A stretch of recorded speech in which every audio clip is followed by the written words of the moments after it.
Hey guys, Dave Oliveira here. Today I wanted to talk about transferring a user and the scenario where you'd want to transfer a user. So let's go to the users section here and administer your corporate accounts. You're going to click on the two head icon that loads up for your company.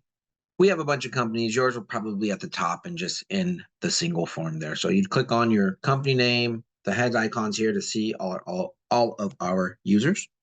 I'm going to click all users and go.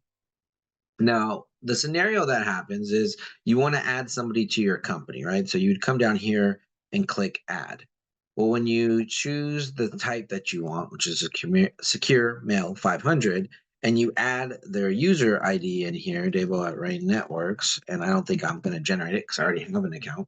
But what's going to happen is when you try to add this, it's going to say user already exists. Use the transfer option. And what does that mean, right? So what that means is the user you're trying to add has been emailed a DataMotion secure mail once, and they have a free account, right? So we want to you want to use the transfer button to initiate an upgrade to them, right? So if I hit close here and I come down from my list, there's the transfer user button, right?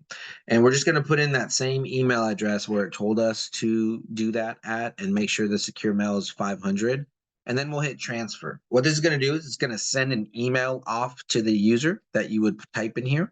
And it's going to say, the email is going to say, do you approve or deny this upgrade? And it's going to say, this person from this company sent you an upgrade. So what you want to do is click approve and make sure to sign in once. That will move that user over to a paid license and underneath the account you're trying to add here.